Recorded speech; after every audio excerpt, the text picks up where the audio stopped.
नमस्कार, मैं हूं मयूरी। आप देख रहे हैं प्राइम टीवी। वक्त हो गया है खबर दोपहर का।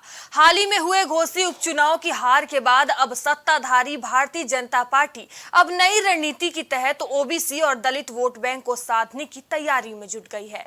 सोमवार को लखनऊ स्थित पार्टी कार्यालय में हुई पिछड़ा वर्ग मोर्चा की बैठक में तमाम आयोजनों पर चर्चा की गई, जिसमें पिछड़ा और ओबीसी वोट के बीच जाकर उन्हें वापस बीजेपी के पास लाया जा सके।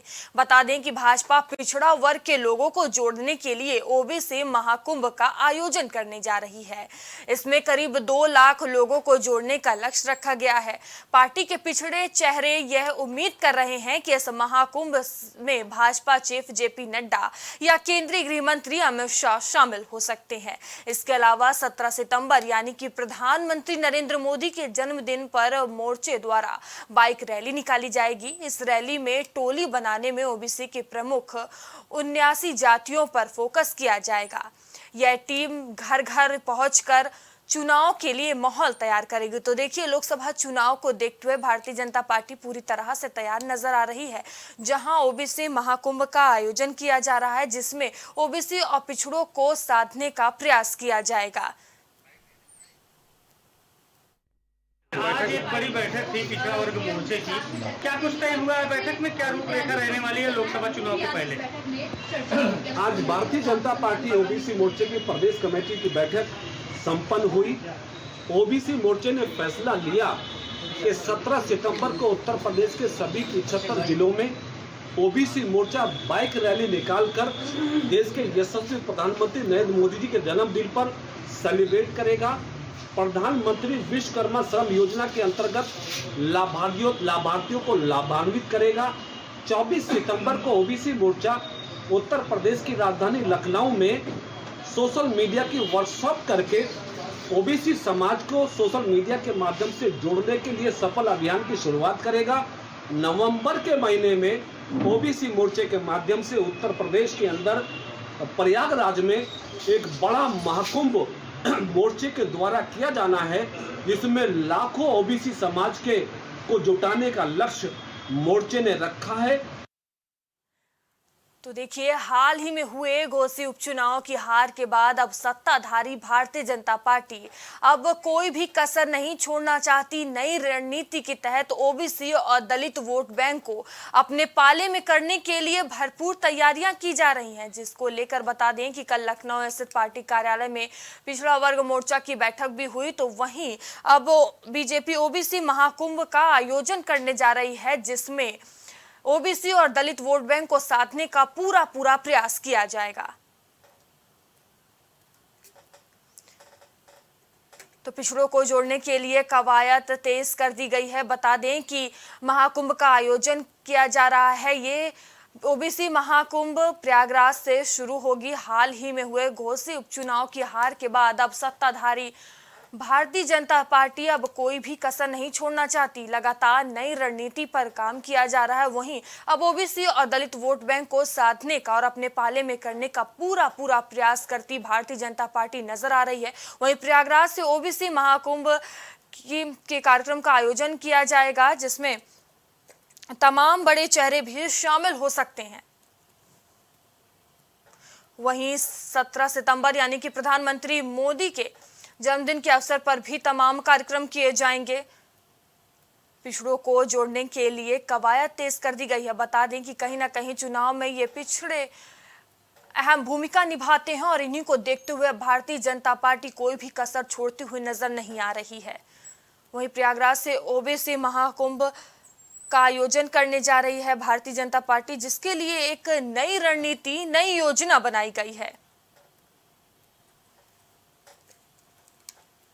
बता दें, पार्टी अब नए तरीके से काम करने जा रही है। दलित और ओबीसी वोट बैंक को साधने की पूरी तैयारी की जा रही है। वहीं इसको लेकर लखनऊ स्थित पार्टी कार्यालय में पिछड़ा वर्ग मोर्चा की बैठक भी हुई, जिसमें तमाम आयोजनों पर चर्चा भी की गई। बता दें कि पिछड़ा और ओबीसी वोट के बीच जाकर उन्हें वापस बीजेपी के पास लाया जा सके। बता दें कि भाजपा पिछड़ा वर्ग के लोगों को जोड़ने के लिए ओबीसी महाकुंभ का आयोजन करने जा रही है, जिसमें करीब 2 लाख लोगों को जोड़ने का लक्ष्य रखा गया है।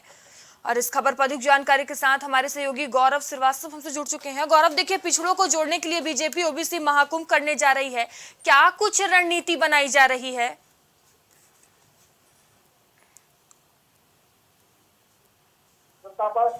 उत्तर प्रदेश में 80 सीट जीतने का जो दावा बीजेपी करे तो जीता है, तो यहाँ पर ओबीसी और दलित वर्ग वोट बैंक को यहाँ पर खरीदना बहुत जरूरी है।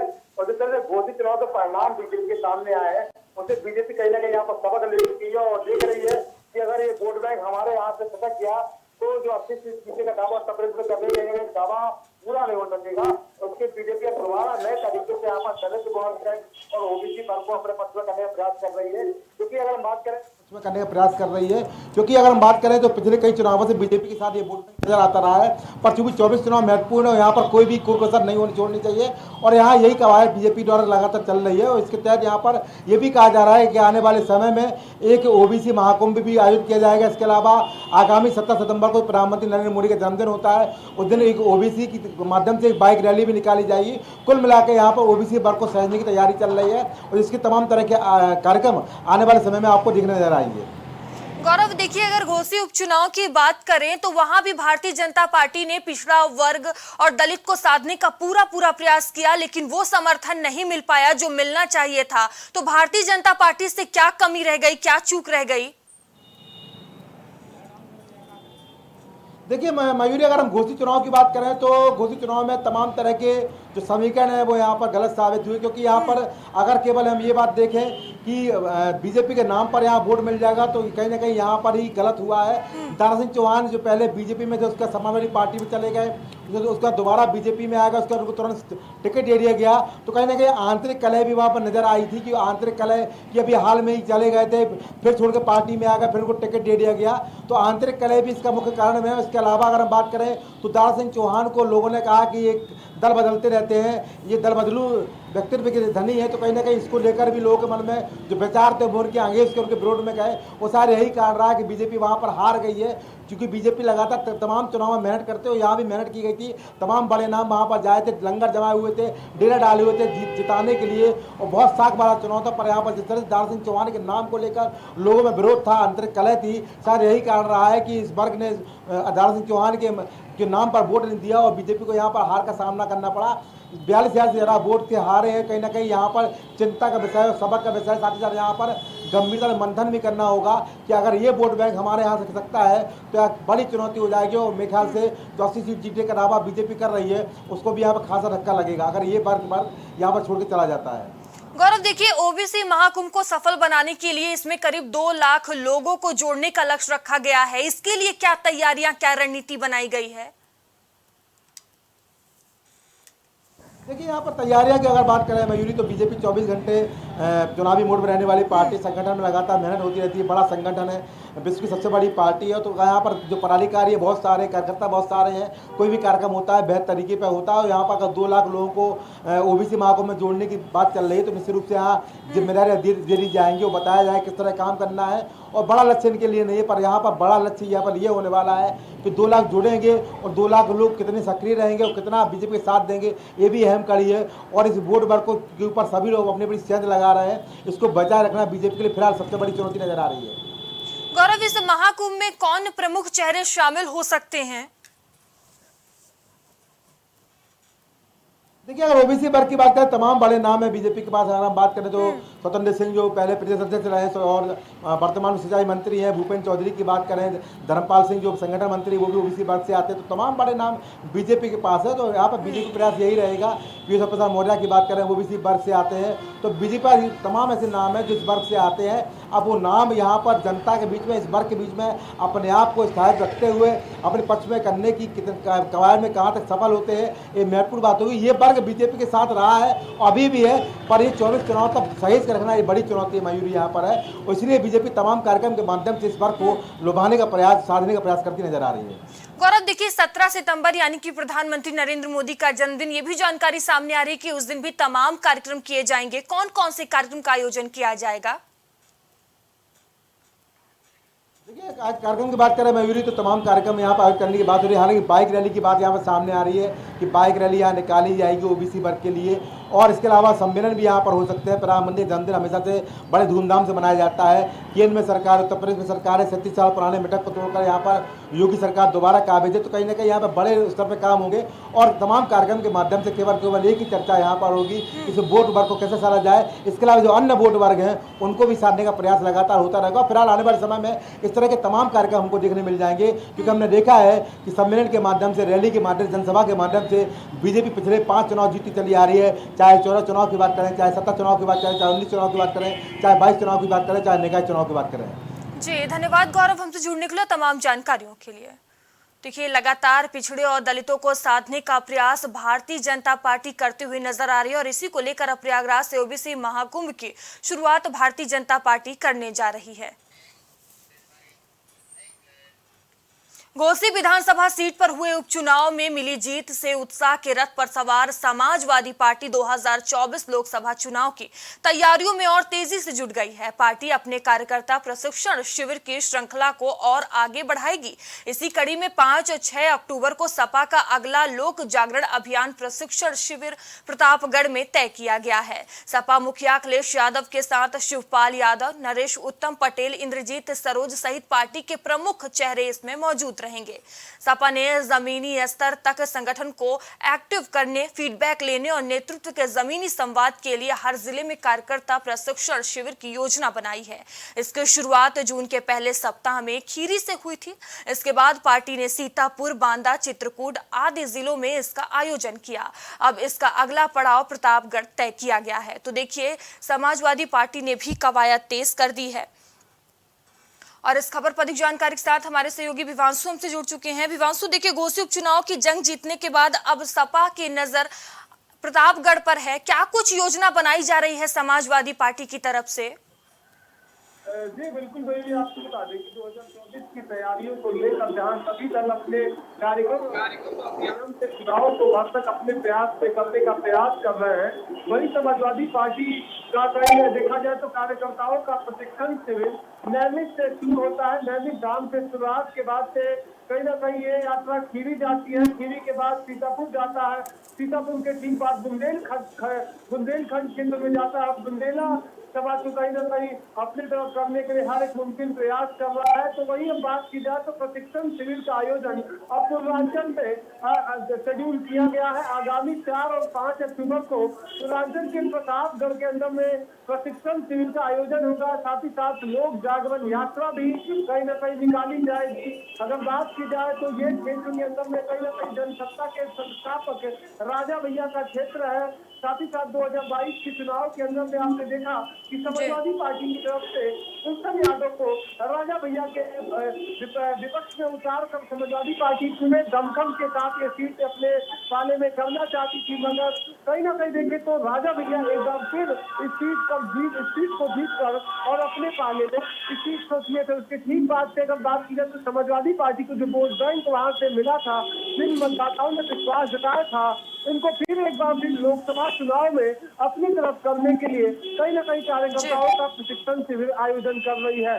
अगर बात की जाए तो सपा के प्रशिक्षण शिविर में राष्ट्रीय अध्यक्ष सपा के अखिलेश यादव, साथ ही साथ राष्ट्रीय महासचिव शिवपाल सिंह यादव और दूसरे महासचिव इंद्रजीत सरोज, साथ ही साथ मैनपुरी की सांसद और अखिलेश यादव की धर्मपत्नी डिम्पल यादव के भी जाने का कार्यक्रम तय किया गया है। 4 से 5 अक्टूबर के अंदर में प्रतापगढ़ के अंदर में आस पड़ोस की जो भी लोकसभा क्षेत्र है वहां के कार्यकर्ता एकत्रित होंगे और 2024 के चुनाव को लेकर अपने वरिष्ठ नेताओं से मूल मंत्र लेंगे।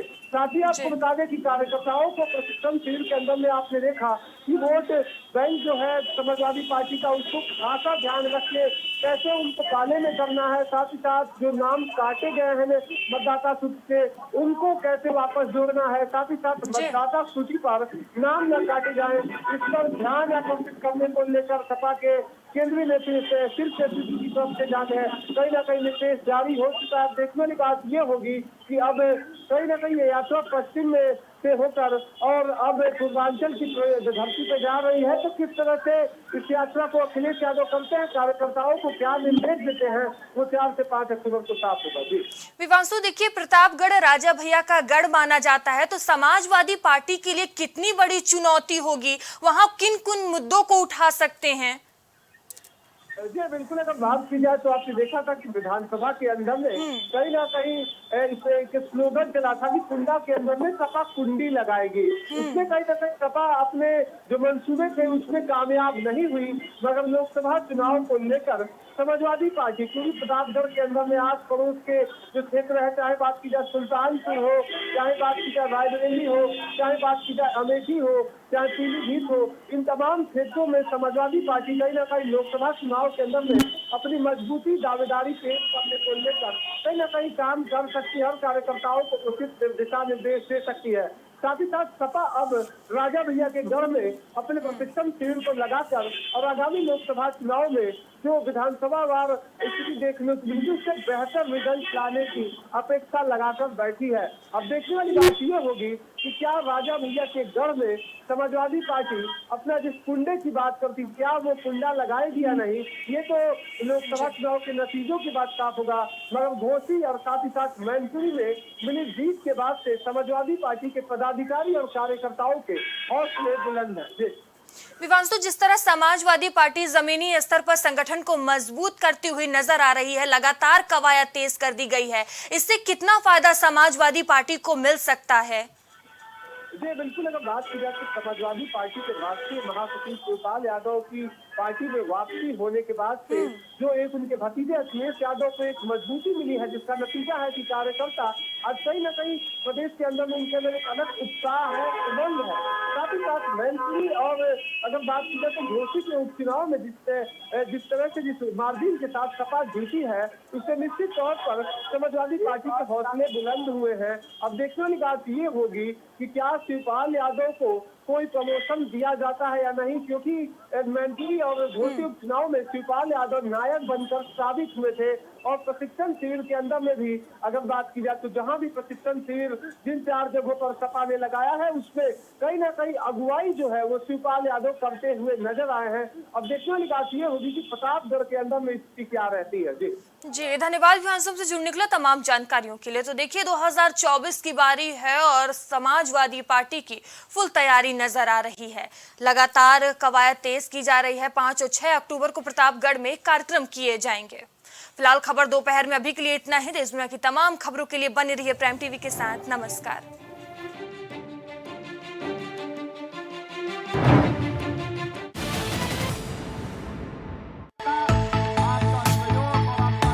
कुछ भाव पुष्प।